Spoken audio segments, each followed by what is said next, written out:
Thiruppugazh சொல்லழகர் doctor கப்பரமேஸ்வரன் மாரநாட்டு Karuppan மீது எழுதிய பரிவிடு தூது இலக்கியம் பகுதி 9. எதிரிகளின் ஏவலால் படும் அவஸ்தைகளை பரியிடம் எடுத்துரைத்தல் கலிவென்பா. புதுக்கோட்டை சுவாமி ஜே சித்தரே பொறாமையாலே பிடிக்காதவனே ஏவினானே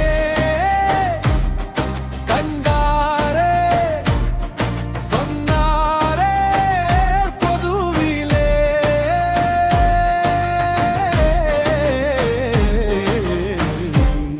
வேள்வி செய்தாரே அமாவாசையே மூவேழு தேங்காயே மூவேழு எலுமிச்ச பழமே கேள்வியே சுத்தலையே இரண்டு தோளே இரண்டு பாதமே தொத்துவே குடில்விலே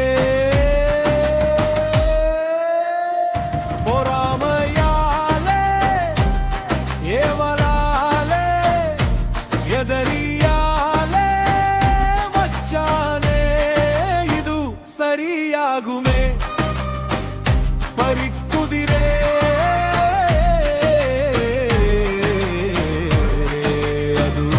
ஆராதோ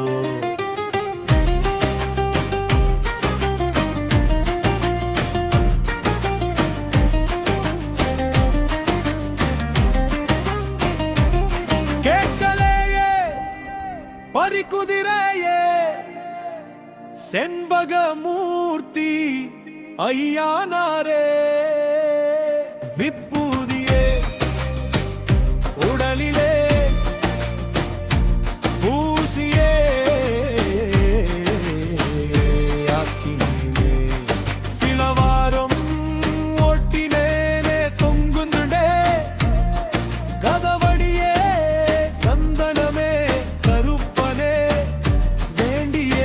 பலவாரம் கடந்தேனே கதவடியே சாதத்தியே துண்டாலே மந்திருச்சேனே தடம்பதித்தே நடந்து செல்லுமே நடந்து ஓடுமே பறிக்குதிரையே நானு கூறியே நடந்தே வார்த்தைகளே அப்படியே கருப்பனிடம் கூறுவாயே